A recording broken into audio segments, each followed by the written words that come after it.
Boa noite, igreja, você que está em casa nos acompanhando. Que a graça e a paz de Jesus seja com você, com a sua casa, com a sua família.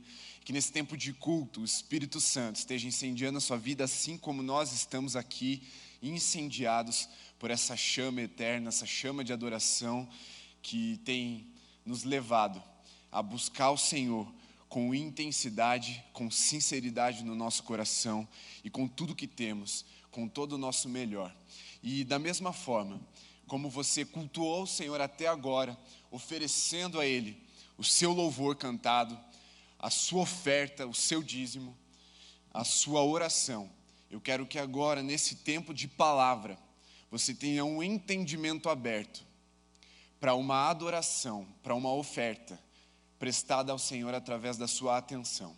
Essa é uma palavra que eu quero me esforçar junto com você a nadar para um lugar um pouco mais profundo, a mergulharmos e prendemos bem a respiração, porque nós vamos lá para o interior, um lugar onde normalmente o nosso discernimento não alcança.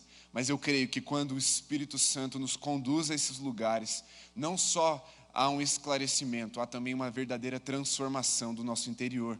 Portanto, abra o seu coração, mas abra também a sua mente. E essa é uma palavra que eu quero que você já se disponha a meditar nela. Meditar, no sentido cristão dessa palavra, é você dedicar tempo e pensamentos àquilo que o Senhor vai te dizer. E a partir disso, daquilo que o Senhor vai te dizer, você gerar resoluções, apontamentos para a sua vida e para o plano de Deus aplicado na sua vida também. Então, abra a sua Bíblia, busque aí a sua Bíblia de papel, se você não está com ela por perto, corre lá. Na primeira carta de Timóteo, capítulo 4, nós vamos ler a partir do versículo 6 e vamos até o 16. Quero que você acompanhe, mas pegue também uma caneta. E enquanto formos lendo essa palavra, você vai marcando as palavras ali que vão se destacando aos seus olhos, quase que como saltando ao seu coração. Porque elas vão ganhar um significado, elas vão gerar um significado na sua mente, no seu coração, à medida que você for se aprofundando nisso. Então, pegue aí sua Bíblia, abra, primeira carta de Paulo a Timóteo, no capítulo 4, versículo 6. A minha versão é a NAA, mas você pode acompanhar pela sua, e nós vamos ler. Diz assim: expondo essas coisas aos irmãos, você será um bom ministro de Cristo Jesus, alimentando-o com as palavras da fé e da boa doutrina que você tem seguido. Mas rejeite as fábulas profanas e de velhas caducas. Exercite-se pessoalmente na piedade, pois o exercício físico tem algum valor, mas a piedade tem valor para tudo, porque tem a promessa da vida que agora é e da que há de vir. Fiel é essa palavra e digna de inteira aceitação, pois é para esse fim que trabalhamos e nos esforçamos, porque temos posto a nossa esperança no Deus vivo, Salvador de todos, especialmente dos que creem. Ordene estas coisas e ensine-as. Ninguém o despreze por você ser jovem, pelo contrário, seja um exemplo para os fiéis, na palavra, na conduta, no amor, na fé, na pureza. Até a minha chegada, dedique-se à leitura pública das Escrituras, à exortação, ao ensino. Não seja negligente para com o dom que você recebeu, o qual lhe foi dado mediante profecia, com a imposição das mãos do presbitério. Medite essas coisas e dedique-se a elas, para que o seu progresso seja visto por todos. Cuide de você mesmo e da doutrina. Continue nestes deveres, porque fazendo assim, você salvará tanto a si mesmo como aos que ouvem. Feche seus olhos por um instante, e eu queria te encorajar a de fato fechar os seus olhos nesse momento, mesmo que não tenha ninguém te olhando. Ore assim comigo. Pai, nós precisamos da condução do Teu Espírito Santo, porque se os nossos sentidos já nos enganam, as nossas percepções naturais já nos enganam, quanto mais quando vamos ao profundo do nosso ser, um lugar onde de fato só o Senhor conhece.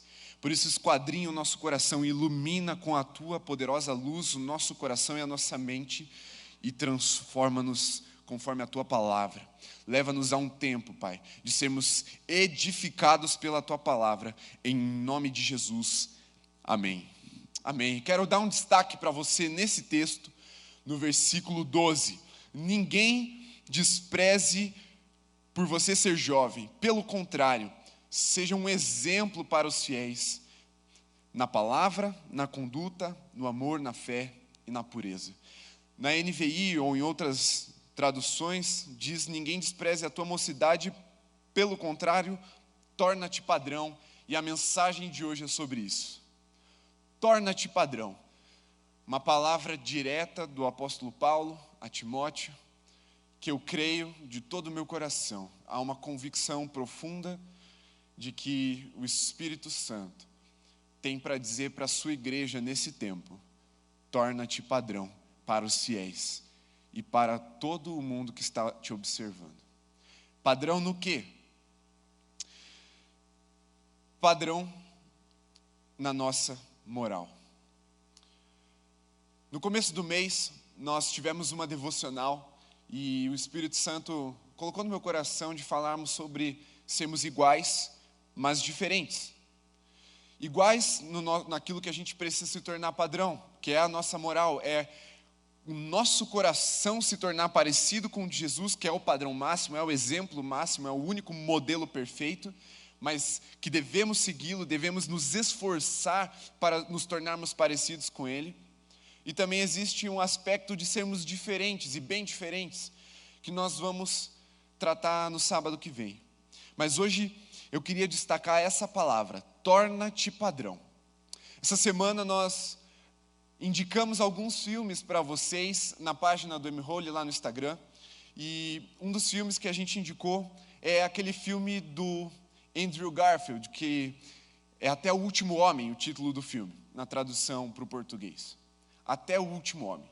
E sem dar spoiler do que acontece no filme, mas te dando um breve relato, uma sinopse, vamos dizer assim, do texto, do filme, aliás. É um filme que fala sobre um homem, um jovem, numa circunstância absolutamente adversa, terrível, complicada, algo que eu e você não experimentaremos e creio que não experimentamos e creio que não experimentaremos no futuro, que é o contexto da Segunda Guerra Mundial. Ele, jovem, convocado pelo exército, precisa ir ao campo de batalha, ir até o campo inimigo. E ele tem uma fé em Deus e um voto que vai totalmente contra o dever militar que ele tinha. Então ele se alista, porque era obrigatório, cumprindo o dever de cidadão dele, mas ele tinha um voto com o Senhor de não pegar em armas. E aí você vai se perguntar, como então ele foi para o exército se ele não podia pegar em armas? E mais ainda, como ele foi para o campo inimigo sem pegar em armas? Aí o filme vai se desenrolar a partir dessa trama. Mas o que eu quero destacar para você nesse filme, e a história inspiradora desse rapaz, é que ele era um jovem de uma moral ilibada, intocada, íntegra. Ele foi fiel à palavra do seu Senhor até o fim. E ele saiu vitorioso, apesar de tudo. Ele poderia usar a desculpa de estar no campo do inimigo em plena Segunda Guerra Mundial e quebrar o seu voto, garantir a sua vida. Mas ele decidiu, em primeiro lugar, proteger e estabelecer esse padrão contra tudo aquilo que estava ao seu redor. Todo mundo, todos os seus amigos, os seus aliados, os seus superiores e os seus colegas, falando para ele fazer o contrário, porque não ia fazer mal. Era lógico que ele deveria pegar em armas. Mas ele tomou uma decisão e pagou o preço de permanecer nesse padrão. E aí eu quero te encorajar a assistir o filme e permitir que o Espírito Santo use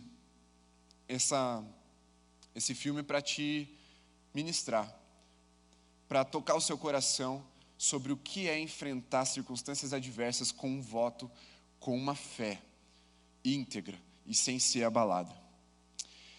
E aí, esse filme vai nos trazer uma reflexão.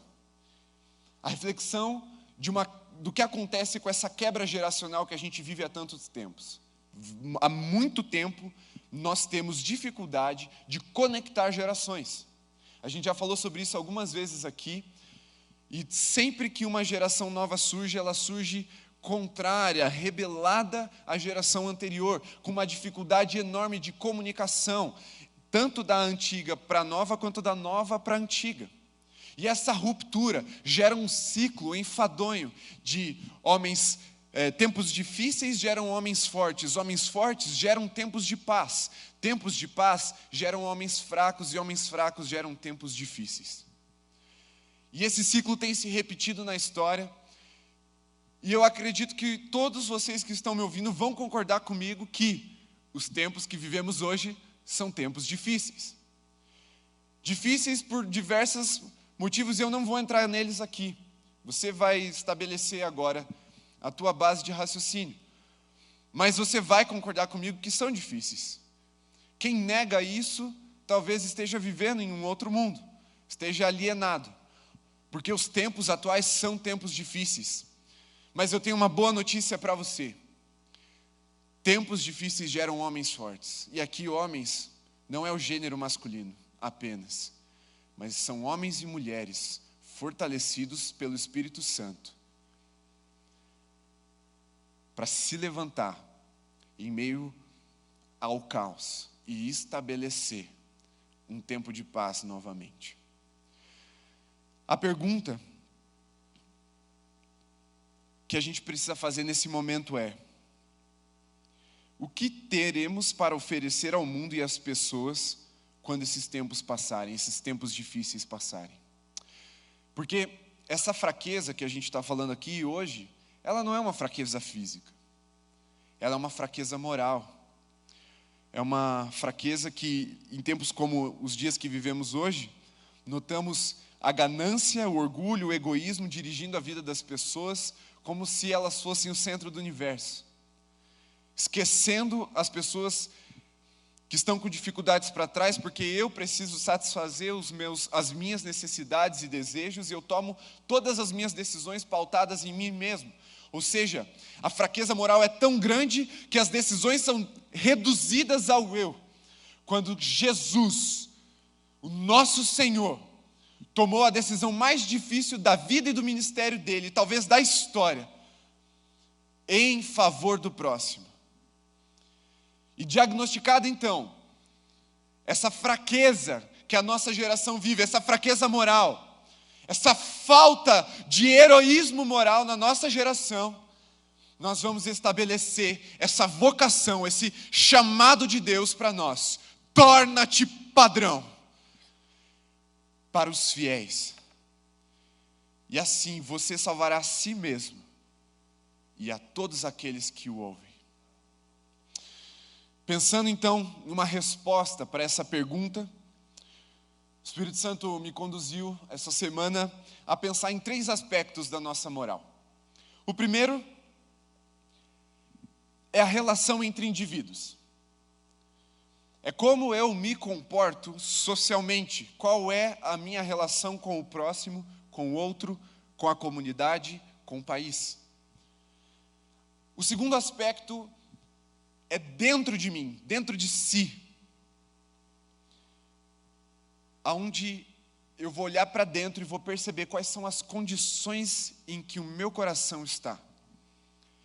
E o terceiro aspecto é como está a minha relação com o meu Criador, qual é a minha razão de ser. A minha moral está alinhada, moldada, forjada à minha razão de ser, ou seja, ao meu Criador, ao que Ele projetou para mim. E para te ilustrar melhor esses 3 aspectos, eu quero usar de uma figura que o Lewis traz em um dos seus livros, Cristianismo Puro e Simples, e ele fala assim, que a moral humana pode ser ilustrada por uma frota de navios. E aí eu quero que você pense comigo lá. Tem uma marinha, essa marinha tem uma frota de um número X de navios, e eles recebem uma missão: partir do porto de Santos, aqui no Brasil, e chegar no porto de Londres, lá na Inglaterra.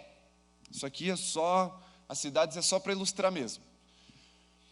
Então há um número X, vamos colocar esse X como 10. São 10 navios partindo de Santos para Londres. O primeiro aspecto da moral seria entre esses navios não se colidirem. Dentro dessa ilustração, eles manterem ali a distância sem interferir no caminho do outro, ou sem bater no outro, sem gerar um prejuízo para o outro. Esse então é o primeiro aspecto, a relação entre indivíduos. O segundo aspecto seria como estão as condições das máquinas, do motor, dos aposentos desse navio. Como está a tripulação lá dentro? Quais condições ela se encontra? E em terceiro, seria se de fato essa frota vai chegar no lugar designado, vai cumprir a sua missão, que é chegar em Londres, que é a relação da humanidade com o seu Criador, ou seja, da frota com o seu supervisor ou o seu superior dentro da marinha.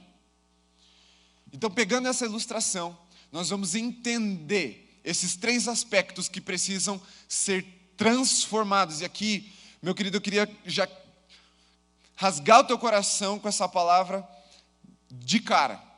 Não tem a ver sobre ser melhor. Não é sobre melhoramento.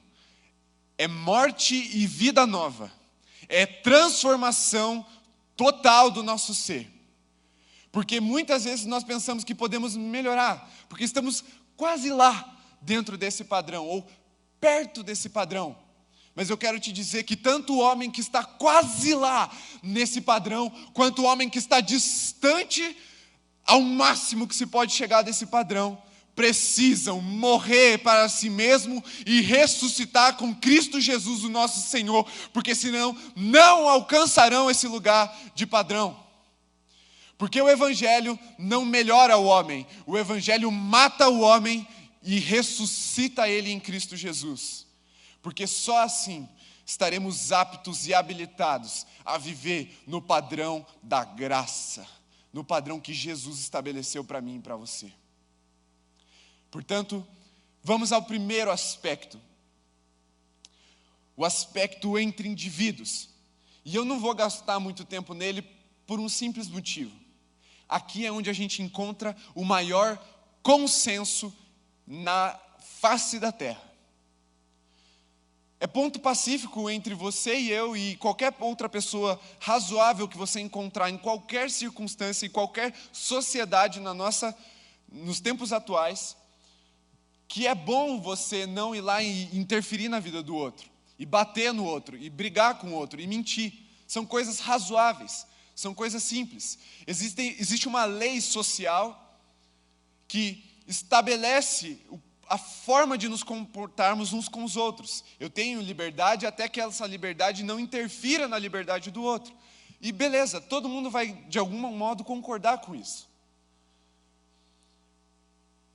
Tamanha essa concordância que essas pessoas que descumprem essa relação entre indivíduos para se viver em sociedade, elas são chamadas de criminosos e elas precisam ser excluídas da sociedade, colocadas num lugar de restrição, as cadeias, os presídios. Ou, se não dessa forma, em casos graves como homicídio e todas as variações de homicídio que se tem aí dentro da lei brasileira, mas em casos menores, a pessoa é de alguma forma punida, ela é multada. Por quê? Porque ela interferiu com essa relação, ela quebrou essa relação. Os pactos sociais que a gente estabeleceu, e não necessariamente homens de Deus, homens que seguiam a palavra de Deus estabeleceram esses pactos, eles reprovam os comportamentos que violam esse aspecto de não interferir na rota do outro, de não prejudicar o outro. Então, se eu não prejudicar você, está tudo bem para a sociedade. É cada um no seu canto, mas é preciso a gente entender que só isso não nos torna padrão. E é esse o engano que Satanás quer estabelecer na nossa realidade ocidental. Porque muitos dos nossos costumes são baseados na palavra de Deus, sim. Mas eles dizem respeito e eles só podem contemplar isso, não é uma falha, é simplesmente uma limitação da lei social. Eles só podem contemplar o nosso comportamento com os outros. E aí você já deve ter ouvido, não, mas se não faz mal, então tudo bem. Porque se você não está fazendo mal para mais ninguém, é só para você mesmo, então pode fazer, não é pecado. Essa lei, ela tem esse limite de parar no nosso comportamento. E eu já quero ir para o segundo aspecto com você agora, que é para dentro de si, para dentro de mim. E aqui a gente vai gastar um pouco mais de tempo. Porque fomos chamados a nos tornarmos padrão. Se você voltar lá para o versículo 12, você vai ver, para nós sermos padrão ou exemplo, na nossa conduta ou no procedimento, depende da sua tradução aí. Mas também na pureza de coração, no amor. Nós somos chamados a estabelecer um padrão de vida puro. Uma vida que diante de Deus, mas olhando para dentro de si, é santificada pelo sangue de Jesus. Porque, entenda, a transformação ela acontece sim de dentro para fora, mas ela é em primeiro lugar observada do lado de fora. A primeira coisa que é transformada nas nossas vidas, no nosso comportamento, é o nosso comportamento. Quando a gente se converte, aquilo que a gente fazia, que era socialmente reprovável, a gente já deixa para trás, a gente nem entra em muitos questionamentos, porque o constrangimento é tão óbvio que a gente deixa esses comportamentos para trás. Antes eu me embriagava, agora eu não me embriago mais. Antes eu fumava, agora eu não fumo mais. Antes eu roubava, agora eu não roubo mais. Isso parece muito natural, mas a partir do momento que o evangelho começa a entrar dentro de você, ele precisa levar os teus olhos para dentro. E você vai perceber uma escuridão que precisa ser dissipada. E essa escuridão não pode ser dissipada por um melhoramento. Ela só pode ser dissipada com morte e ressurreição. Com Jesus entrando em você de tal forma que você decida ser crucificado com Ele, não viver mais você, mas Ele viver em você. Então, quando as pessoas olharem para nós, e aqui, não para o nosso comportamento, quando elas olharem para dentro de nós, não só, como eu falei, no procedimento, no que diz respeito aos outros, mas também as coisas que nós fazemos sobre nós mesmos, aquilo que não diz respeito aos outros, aquilo que eu faço ainda, mas eu não faço que afeta os outros. As pessoas precisam encontrar em nós um testemunho de integridade e solidez na nossa fé. Porque, volte ao texto ali, você vai ver, o procedimento no que diz respeito aos outros é expondo essas coisas aos irmãos. Ali no versículo 6, Paulo fala a Timóteo, expondo essas coisas, você será um bom ministro de Cristo Jesus. Quando você estiver mostrando, fazendo para os outros ver, eles vão perceber que você é um bom ministro de Cristo Jesus, mas ele conclui esse versículo falando a doutrina que você tem seguido. Então não é uma coisa só de eu mostrar para os outros, não é uma coisa só que eles vão observar quando eu me relacionar com alguém, mas eles têm que observar em mim e em você, filhos de Deus, chamados a um padrão moral, quando nós estivermos falando de um relacionamento pessoal dentro de si. Quando a nossa moral estiver contemplando a nossa própria vida, porque dentro da ilustração que eu trouxe para você, é como se as embarcações, esses navios dessa frota que foi estabelecida para essa missão, falassem, não, contanto que eu não interfira e atropele o outro navio, ou quebre o outro navio, não tem problema eu deixar tudo enferrujar, minha tripulação morrer de fome, as coisas não começarem a andar direito dentro de mim. Não faz muito sentido, sabe por quê? Porque a primeira coisa que afeta quando a corrosão ela vai para o lado interno, quando as coisas, a desordem toma conta do nosso interior, é que quando Cristo, ou quando o Senhor, o superior que designou aquela marinha, ou seja, a humanidade, der um comando, ela não vai ser capaz de corresponder a esse comando. É como se eu falasse, não, tudo bem se eu não machucar o outro, mas eu não preciso cuidar de mim mesmo, eu não preciso cuidar do meu físico, da minha mente, do meu espírito, porque, afinal de contas, eu não estou fazendo mal a ninguém, só a mim mesmo. Mas a nossa fé não é simplesmente uma negação de si mesmo, ela precisa também ser propositiva. E quando Cristo falar, faça isso, nós não teríamos capacidade de responder e corresponder ao que Cristo espera de nós. E aí, quando Cristo, ou o superior da frota, dissesse assim, vire para a direita, e você não fosse capaz de seguir essa ordem, enquanto todos os outros navios começassem a fazer a curva e você mantivesse reto, naturalmente ou fatalmente, uma colisão aconteceria. Porque nós precisamos estar habilitados a caminhar segundo a voz do Espírito Santo. E não estarmos à deriva.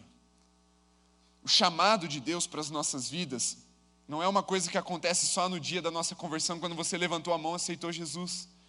Porque é como se a gente desse um start ali e aí o resto deixa o mar levar. Não, durante esse trajeto virão novos comandos ainda mais complexos, que a gente vai precisar corresponder, e se não correspondermos, a nossa vida fatalmente vai sim se chocar com o próximo. E é por isso que esse engano não pode entrar na igreja, principalmente, porque ele já está aí na sociedade. Por isso precisamos olhar para nós com o auxílio do Espírito Santo, para dentro de nós, e percebemos o que é que está errado, o que é que está insalubre dentro de mim, o que é que está enferrujado, qual é o maquinário que precisa ser trocado. Porque quando Cristo me der um comando, eu quero corresponder a Ele.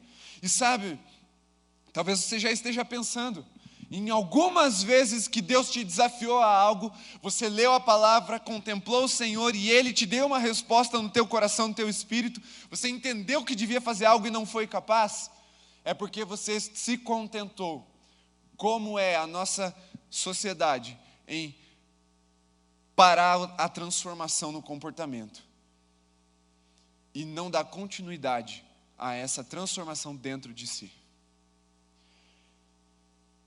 Porque se essa transformação só acontecer no nosso comportamento com os outros e não acontecer no que diz respeito a nós mesmos, seremos como os escribas que Mateus relata lá no capítulo 7, versículos 27 e 28, se eu não me engano.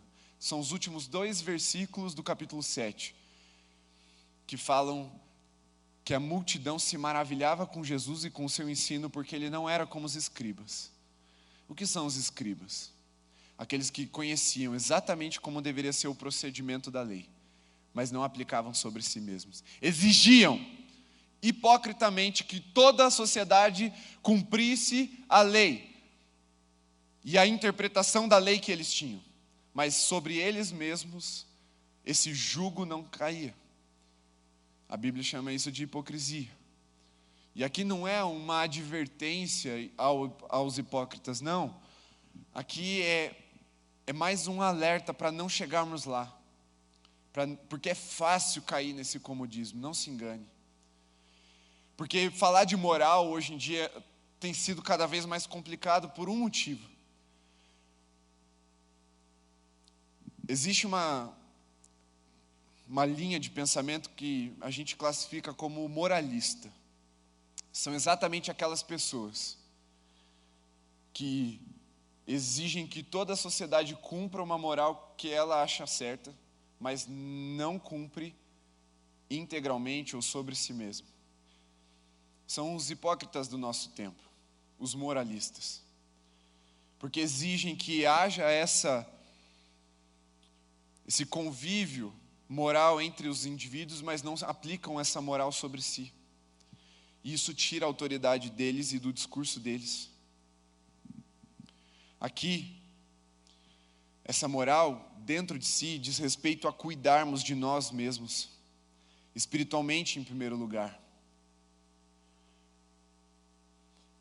O que fazemos é bom ou é ruim? É a primeira pergunta que a gente precisa fazer. Mas a gente precisa prosseguir. E mais para dentro do que isso.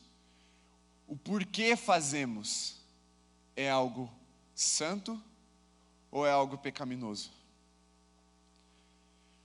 Porque as nossas intenções, e aqui é o nosso espírito que precisa ser vigiado, eles dizem muito sobre nós. Porque Deus observa o nosso interior. E se ficarmos no raso, sempre olhando as nossas ações simplesmente, não entraremos nesse lugar mais profundo que precisa ser sondado. Que precisa ser transformado ao ponto de se tornar um padrão. Mas precisamos cuidar do nosso espírito, para ver se o que fazemos pela razão certa. Em segundo lugar, mentalmente. Aqui até porque não intelectualmente. Porque a palavra de Deus nos inspira a nos aprofundarmos nela, a nos debruçarmos, a estudarmos, a sermos piedosos. E aqui o sentido, só resgatando para você, que eu sei que você lembra, piedoso aqui no Novo Testamento sempre quer dizer uma pessoa que é dedicada, que é diligente nas suas práticas e na palavra. Isso é uma pessoa piedosa.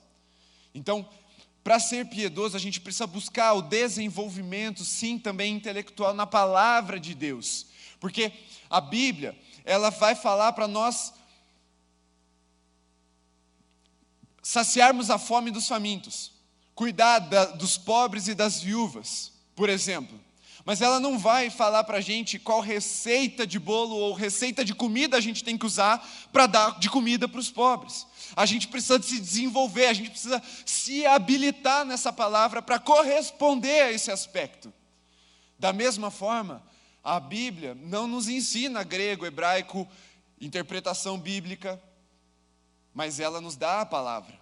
E nós precisamos nos desenvolver para buscarmos essa verdade, para nos debruçarmos nela.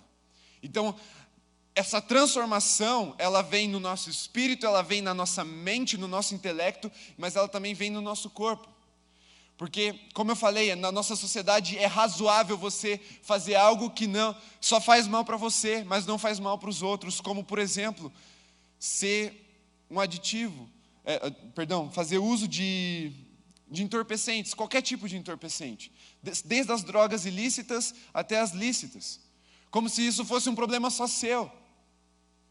Mas isso não se aplica a nós, porque em primeiro lugar, como eu falei já e argumentei, isso não é verdade. Uma hora isso vai resultar na vida de outra pessoa também. Alguém vai pagar o preço de não olharmos para dentro de nós e cuidarmos de nós também. Por isso precisamos nos manter o tempo todo vigilantes quanto ao nosso interior, quanto a nós mesmos, no que diz respeito ao padrão de Deus. Porque Ele é santo e Ele precisa ser seguido. Não como uma lei qualquer, não como uma sugestão, mas como uma vocação, como um chamado de Deus para nós. E a gente foca tanto no primeiro aspecto que não percebemos que uma verdadeira transformação nesse segundo dentro de nós resultaria numa transformação do primeiro. Vou dar um exemplo prático para você. Nós tentamos o tempo todo melhorar e criar sistemas políticos perfeitos, que é o que vai ditar a nossa relação entre indivíduos. Tentamos o tempo todo, e isso é bom, é válido, mas esquecemos de melhorarmos a nós mesmos. Por quê? Melhorarmos não, transformarmos a nós mesmos. Por quê? Porque se não voltarmos os nossos olhos para dentro de nós, para dentro do indivíduo, para a moral no que diz respeito a si mesmo, não importa o sistema que nós estabelecemos politicamente, continuaremos elegendo homens maus, e homens maus vão encontrar maneiras criativas de fazer maldade. E ao invés de olharmos para isso, para uma conduta padrão no que diz respeito a si mesmo, continuamos tentando forçar de fora para dentro uma transformação que só pode ser feita de dentro para fora, para que seja permanente, duradoura, verdadeira. Então não podemos mais nos esquecer de olharmos para dentro. Porque Jesus quer nos transformar sim, do lado de fora, mas principalmente do lado de dentro. Porque Ele é inteligente, Ele é a plenitude de toda inteligência e Ele sabe que se formos transformados internamente, a transformação exterior vai ser um resultado disso. E aí, mesmo que o sistema não seja tão bom, se homens transformados ocuparem os lugares certos, nós viveremos tempos de paz. Por isso a gente precisa ser a resposta para esse tempo difícil. Homens e mulheres tão cheios do Espírito Santo, que serão inabaláveis na sua fé, não importa a adversidade que se apresente. Há uma fé, há um voto, há uma vocação celestial para mim e para você, que não pode ser quebrada sob nenhuma circunstância. E a partir daí, nós geraremos tempos de paz. Mas agora, em tempos difíceis, o fruto precisa ser homens fortes, mulheres fortes. E antes da gente ir para o outro ponto, que é sobre nossa relação com Deus, deixa eu só dissecar um pouquinho mais o aspecto da hipocrisia, que na verdade são dois aspectos da hipocrisia. O primeiro é o bom malvado, e o segundo é o malvado bom. O primeiro diz respeito a um homem que mantém uma aparência social de bom homem, mas que internamente é governado por suas ambições pecaminosas. É aquele que paga de bonito, mas quando ninguém está vendo, faz aquilo que é reprovável diante desse padrão que ele mesmo tem exigido dos outros. Aquilo que em secreto é desmascarado, diante dos olhos de Deus, não engana. E tem também o malvado bom, que é aquele imprudente, inconsequente, que faz tudo por uma boa causa e deixa corpos pelo caminho. É o que a gente chamaria de revolucionário. Os fins justificam os meios. Se o fim é bom, então não importa o que eu faça. Se eu chegar lá, o importante é que eu cheguei lá. Não importa quem eu deixei pelo caminho. Não importa a destruição que eu deixei pelo caminho. Esse é o malvado bom. É aquele que diz que a intenção é boa, mas a sua conduta é 100% reprovável. Então, o primeiro, uma conduta boa, uma intenção reprovável. O segundo, uma conduta reprovável e uma intenção ruim. Perdão, uma conduta reprovável e uma suposta boa intenção. Esse é um bom malvado e um malvado bom. Dois tipos de hipocrisia, dois extremos da mesma moeda. Porque a hipocrisia aqui, na verdade, vai revelar que esses moralistas, na verdade, são imorais. Porque não adianta estabelecermos um princípio entre indivíduos e não vivemos ele dentro de nós mesmos. E Deus nos chama a essa fé íntegra, a essa fé verdadeira. Entre indivíduos, sim, com certeza, sem sombra de dúvidas, a Bíblia nos ensina a nos tornarmos padrão. Mas também, dentro de nós, no que diz respeito a nós mesmos, a Bíblia também nos chama a isso. E terceiro aspecto dessa moral, e esse é o mais negligenciado de todos os três,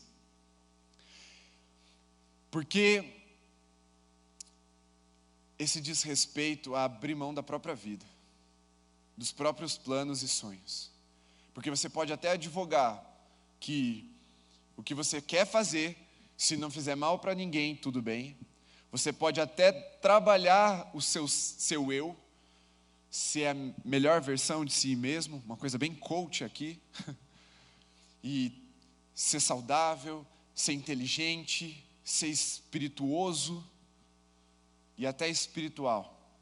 Mas se isso não estiver alinhado com o seu Criador, com a razão de ser que Deus estabeleceu para você, tudo isso vai por água abaixo. Porque Deus estabeleceu um destino para essa frota. No fim, não apenas precisamos dar conta do que fizemos no trajeto, mas também Se chegamos ao destino correto, e é aqui que toda a hipocrisia morre, é a nossa moral no que diz respeito ao Senhor. Porque não é só se fazemos a coisa certa, pelo motivo certo, mas é também se chegamos no lugar que Deus designou para nós. No lugar, como a gente estabeleceu dentro da ilustração no começo da pregação, que seria Londres, no porto de Londres. Não adianta eu chegar no porto de Madagascar e dizer, a frota está inteira. Os barcos estão em bom funcionamento e ninguém bateu em ninguém. Se a missão original era chegar em Londres. Porque isso vai mostrar, talvez, a origem do pecado humano. A rebeldia ao seu Criador. É quando o Evangelho fica amargo para o homem caído. É quando a morte não é mais uma sugestão, mas é uma exigência. A cruz deixa de ser uma ideia e passa a ser um caminho. É quando eu e você precisamos abrir mão dos nossos bons planos para vivermos os melhores planos de Deus para a nossa vida. E esses melhores não significa que vão nos agradar, em primeiro lugar. Um dia aprendemos a achar prazer em todos os planos que o Senhor tem para nós, porque eles são bons, agradáveis e perfeitos. Mas até lá, o primeiro passo, ou os primeiros passos são passos de renúncia, que nós precisamos fazer, e é aí que o mundo vai cuspir o Evangelho, porque o Evangelho vai ficar amargo mesmo. E é onde nós não podemos vacilar. Porque ser crente no Ocidente, no primeiro aspecto é fácil, no segundo não é tão difícil, mas no terceiro é impossível, se você não for dominado pelo Espírito Santo. Se você de fato não tiver vivido uma experiência de cruz juntamente a Jesus. E aqui nesse terceiro aspecto, também é onde mais os cristãos se diferenciam do mundo ou dos não cristãos. É aqui que são forjados os verdadeiros heróis. Porque a marca do herói é a abnegação, é salvar vidas renunciando à própria. O herói é aquele que tinha muita coisa boa para fazer, mas abriu mão disso tudo e decidiu pagar um preço caro para salvar a vida de outras pessoas. Você deve estar entendendo que eu estou, em primeiro lugar, falando de Jesus. Jesus estava num trono de glória, cheio de louvor, tinha todo o céu a seu dispor. Ele tinha muita coisa boa para fazer. Mas ele abriu mão de tudo isso para me salvar e salvar você. E se você for ver a história do herói de senso comum, é mais ou menos essa também. É um cara que tinha uma coisa para fazer, abriu mão do que tinha para fazer, da sua própria vida, dos seus interesses, e foi salvar alguém e pagou um preço caro.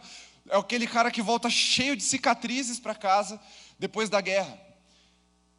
É um cara que perde família, perde amigos, perde um pedaço do corpo. Mas ele vai lá e cumpre uma missão, que todo mundo olha, em primeiro lugar, e fala, cara, você é maluco. Mas depois todo mundo aplaude. Aqui na Terra, nós vamos viver esse tempo onde todo mundo vai achar que a gente é maluco, sim. Que a gente é insano, mas não tem problema, porque chegará um dia em que isso será louvado. Não para o nosso próprio louvor, mas para o louvor do nome do nosso Senhor, o motivo do qual fazemos essas coisas, do qual aprendemos a ser heróis, do qual somos forjados pelo Espírito Santo a sermos heróis, do qual o Senhor usa esses tempos difíceis, tempos tenebrosos, para levantar homens e mulheres segundo o seu coração. Homens que decidiram se tornar padrão, heróis, que não têm medo de pagar o preço.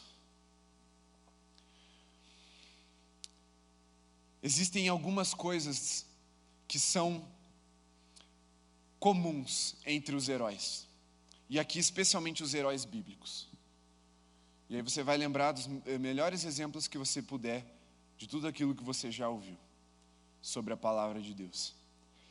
Existe um padrão Existem coisas assim diferentes, como eu falei no começo, coisas singulares que é só você e que Deus vai usar só você para fazer. Mas existem coisas que são padrão, para nós seguirmos igualmente, para nós imitarmos, como Paulo imitou a Cristo e Paulo nos ensinou a imitá-lo. Esse padrão, ele é encontrado basicamente em 4 virtudes do herói, do homem de Deus que transformou toda a sua moral nos 3 aspectos, entre indivíduos, dentro de si e com o seu Criador. E esses 4 aspectos são a prudência, a temperança, a justiça e a fortaleza. E eu vou dar esse destaque para a fortaleza, esse último aspecto. Deixa eu explicar cada um deles e a gente encerra falando mais sobre essa fortaleza. A primeira, então, é a prudência. Aqui não há uma ordem do que é melhor e do que é pior, todos são parte do mesmo pacote do torna-te padrão. A prudência é a sabedoria prática.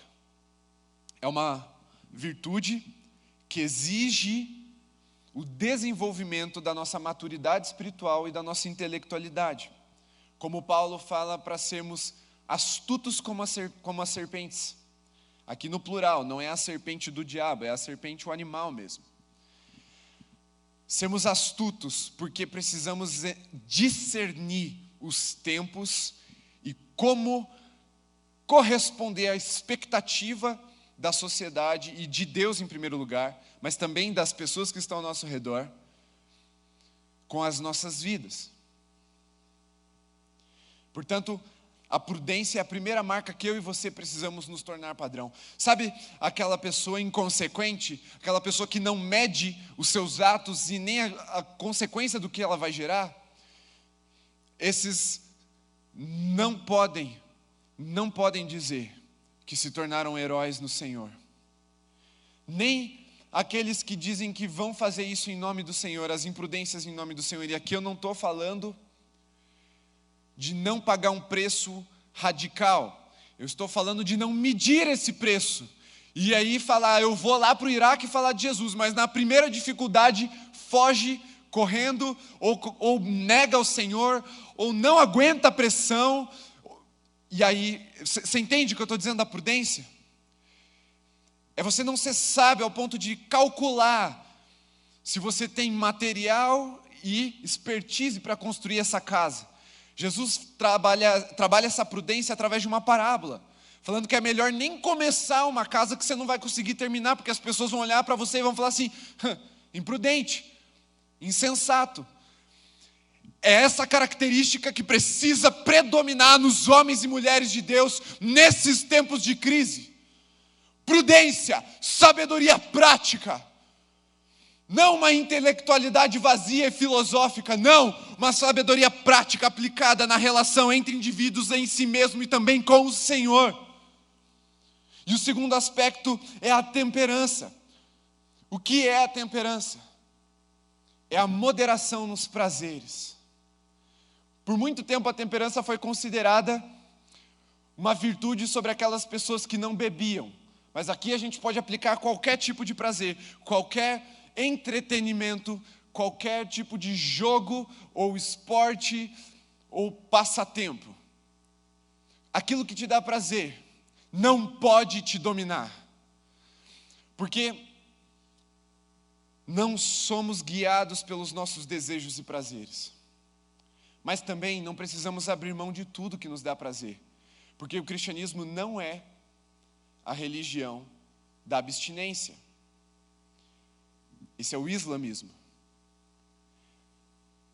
A diferença é que nós precisamos saber medir. Saber quando abrir mão e por que abrir mão. Mas principalmente, preste bem atenção que essa parte talvez seja vital para a aplicação dessa moral padrão que Deus tem para nós. Principalmente, aprendermos a abrir mão dos nossos prazeres e não exigir que os outros ao nosso redor façam a mesma coisa. É saber não beber dentro de um bar. É saber não se contaminar com assuntos pecaminosos numa roda de pessoas não cristãs. É ter convicção da sua fé, mesmo em meio a uma faculdade cética quanto ao que nós cremos. É saber que você não pode passar horas se dedicando a algo que não tem valor nenhum, quando você tem uma missão para cumprir. Mas ao mesmo tempo, é saber que você não precisa se punir ao ponto da exaustão e saber tirar um tempo para o descanso e para aproveitar aquilo que Deus tem te dado. Portanto, o segundo é a temperança, ou seja, a moderação dos prazeres. Justiça. Terceiro, ser honesto e recíproco. Homens de honra e de valor. Mulheres que quando falam a verdade e quando, na frente da pessoa, e quando ela vira as costas, a palavra permanece a mesma. Homens que sabem honrar aqueles que de alguma forma os serviram, os auxiliaram. E a justiça aqui é ser imparcial diante daquilo que precisa ser julgado entre certo e errado. O que é certo, mesmo que ninguém esteja fazendo. E o que é errado, mesmo que todo mundo esteja fazendo.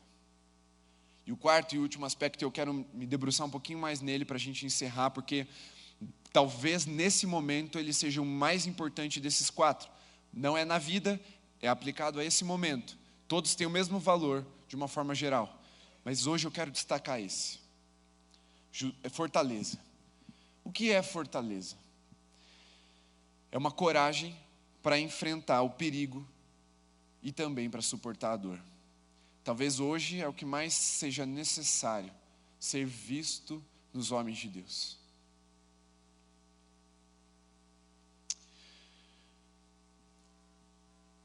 É quando nós vamos entender que o seu progresso será visto por todos, ou o nosso progresso será visto por todos, como diz a palavra. Coragem para enfrentar os perigos. Tudo que a gente vai fazer fora de casa hoje é perigoso. E eu não estou falando para você ser insensato ou imprudente, de sair por aí vivendo a vida normalmente, não é isso. Mas é que existem pessoas que precisam da nossa ajuda. Talvez o mais prudente para você seja ser corajoso no que diz respeito a uma oferta financeira. Mas talvez Deus esteja chamando você para servir aqueles que estão com necessidade. Enfrentar o perigo. De mostrar que nós viemos para um propósito. Sabe o que mais diferenciava os cristãos na antiguidade? Não eram nem os milagres e o sobrenatural. Porque de alguma forma o sobrenatural também é encontrado naquilo que é corrompido. Mas era quando uma cidade era tomada por uma pandemia, como aconteceu, por exemplo, na cidade de Roma, no século IV, e morriam 5.000 pessoas por dia na cidade de Roma. E todo mundo estava deixando a cidade. Eles pegavam suas coisas, abandonavam suas casas e saíam para o interior. Enquanto que os cristãos vinham de todos os vilarejos em direção à cidade, dispostos a morrer para cuidar dos necessitados. Hoje, graças a Deus, a gente tem todo tipo de tecnologia e de conhecimento para evitar que a gente morra por isso. Mas se Deus nos chamar, precisamos ser corajosos a ir até aqueles que estão necessitados, servi-los de um prato de comida, de um valor monetário, ou quem sabe, de uma oração. Porque o medo, ele não vem só para quem tem barriga vazia, ou para quem precisa pagar uma conta.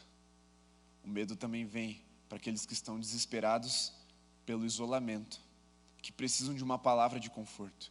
E talvez essa coragem que você precisa para ir até alguém não seja nem de sair de casa literalmente, mas ir até o outro através de uma mensagem inspirada. Sabe aquele medo que a gente tem de ser considerado meio maluco, de dar uma palavra profética, de dar uma palavra certeira sobre o que está no coração da pessoa que Deus mandou a gente falar. É nessas horas que os homens e mulheres valentes de Deus se levantam com convicção. Eis que te digo, Deus tem uma palavra para você. Você não precisa nem mais sair de casa. Talvez o que Deus esteja te desafiando para fazer agora é pegar os teus contatos no WhatsApp, orar sobre eles e falar assim: Senhor, quem o Senhor quer que eu fale? E mandar uma palavra, seja de esperança, seja de confronto, porque é um momento de sensibilidade, e Deus usa esses momentos de sensibilidade para falar alto aos nossos corações. Então, não tenha medo de confrontar, não é pecado confrontar nesses momentos, o próprio Deus faz isso. Mas seja corajoso. E também suporte a dor.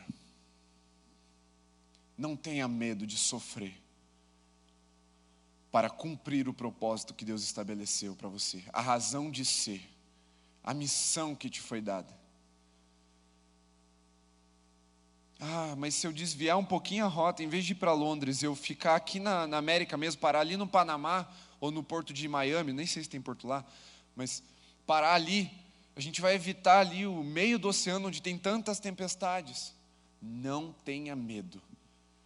Seja corajoso para enfrentar a dor e as adversidades. Porque tempos como os dias que sucederão esse isolamento vão clamar por homens e mulheres cheios do Espírito Santo, com caráter e moral fortalecidos. Por isso, fortaleza. Uma moral que não pode ser ditada ou remoldada ou deturpada pelas circunstâncias adversas, mas uma moral fortalecida para heroicamente conduzir a frota ao seu destino certo. Os tempos mais perigosos que a humanidade já viveu não foram os tempos de guerra, foram os tempos que sucederam às guerras.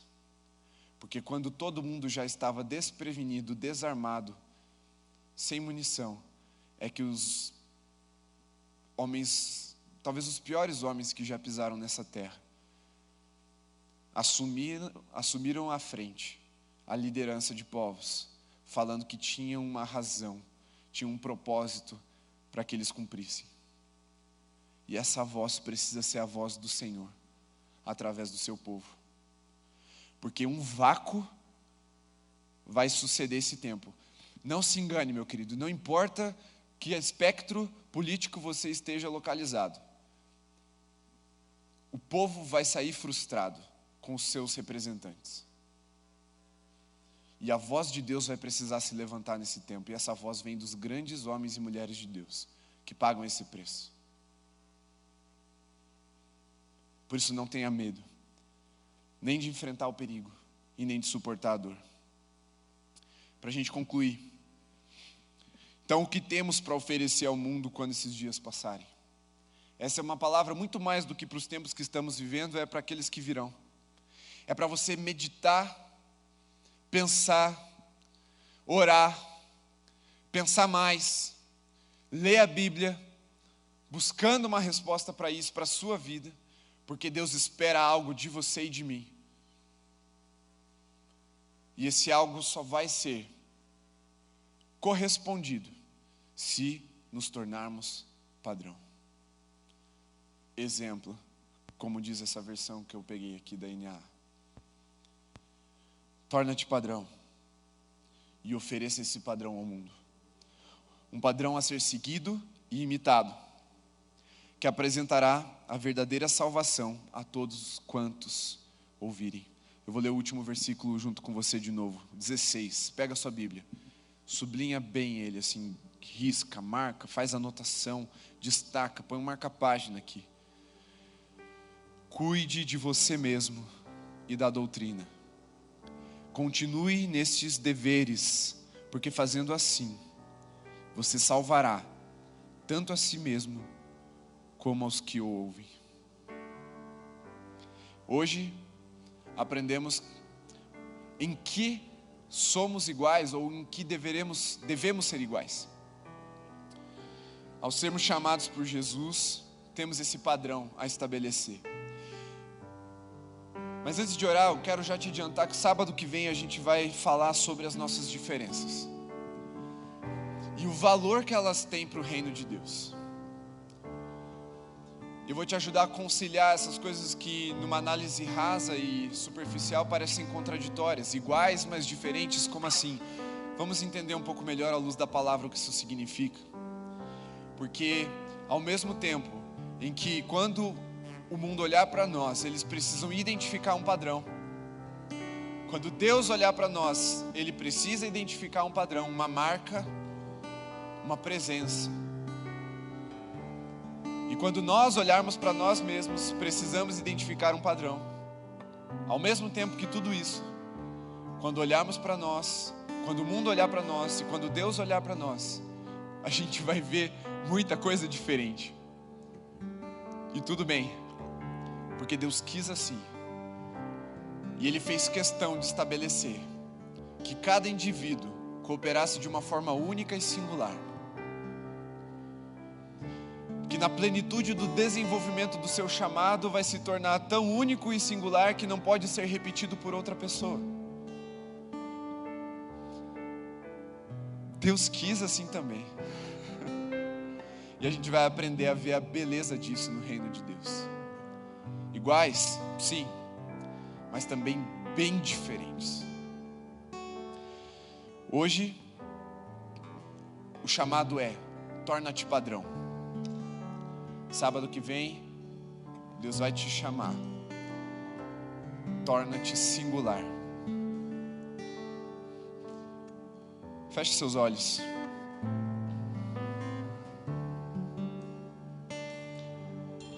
Inspire bem fundo.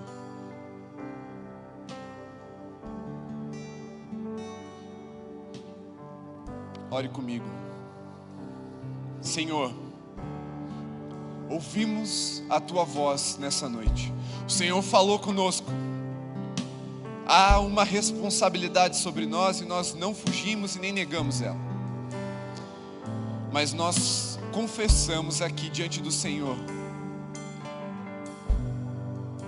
não podemos estabelecer esse padrão, alcançar esse padrão, sem a Tua graça, sem o Teu Espírito, sem primeiro morrermos, sem primeiro sermos crucificados contigo, e depois ressuscitarmos para uma vida nova. Por isso, colocamos-nos diante do Senhor prostrados. Senhor, faz a Tua vontade em nós.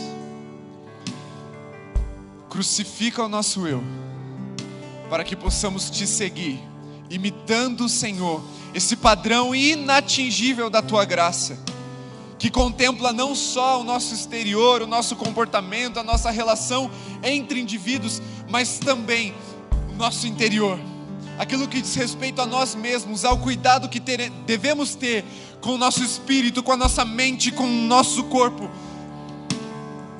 mas também com o Senhor.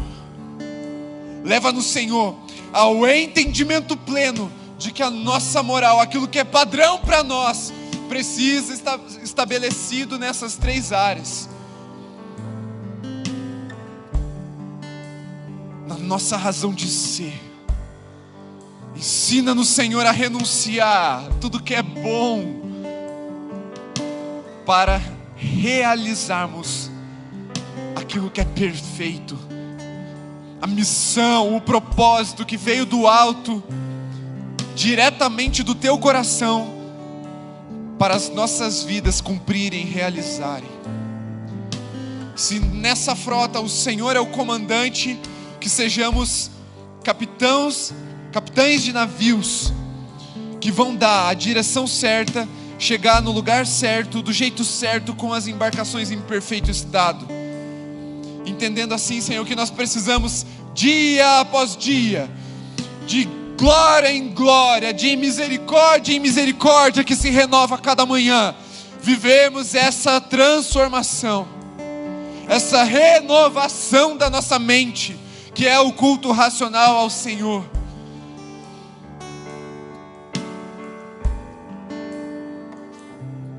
Inunda-nos com a tua glória e com o teu poder. Recebe esse culto, essa oferta no teu altar essa noite, e que cada lar, cada família, cada pessoa que nos assistiu seja tomado, Pai, por um espírito de consciência extraordinária. Que a luz poderosa da tua glória e da tua presença inunde os lares de tal forma que seja impossível, Senhor, continuarmos negligenciando a necessidade de transformação verdadeira, íntegra, genuína dentro de nós. E conduz-nos assim ao cumprimento pleno da tua vontade, do teu plano, do teu propósito, em nome de Jesus. E que o Senhor ache em nós homens valentes, que como aquele jovem que na Segunda Guerra Mundial, diante de um bombardeio inimigo, decidiu permanecer fiel, nós também sejamos assim. Seja em tempos de paz, onde tudo é confortável, seja em tempos difíceis, onde tudo parece perder o sentido, nós continuemos com os olhos fixos no alto, no monte de onde vem o nosso socorro, lembrando da tua voz que continua insistindo conosco: filhos, elevem os teus olhos. Que nunca nos esqueçamos, Senhor, que há um destino certo para chegarmos, há uma forma de fazermos isso, e não podemos deixar ninguém pelo caminho por causa das nossas imprudências, por causa dos nossos pecados. Dá-nos um caráter semelhante ao teu, Senhor. Esse é o clamor do teu povo, um povo santo, Senhor. Em nome de Jesus, amém. Que a graça do nosso Senhor Jesus, que o amor do nosso Pai, que a consolação e o poder do Espírito Santo seja sobre você, sua casa, sua família, sobre toda a igreja de Jesus reunida dos lares nessa noite, para todos sempre. Que seja assim. Amém, amém. Vá em paz, meu irmão. Deus te abençoe.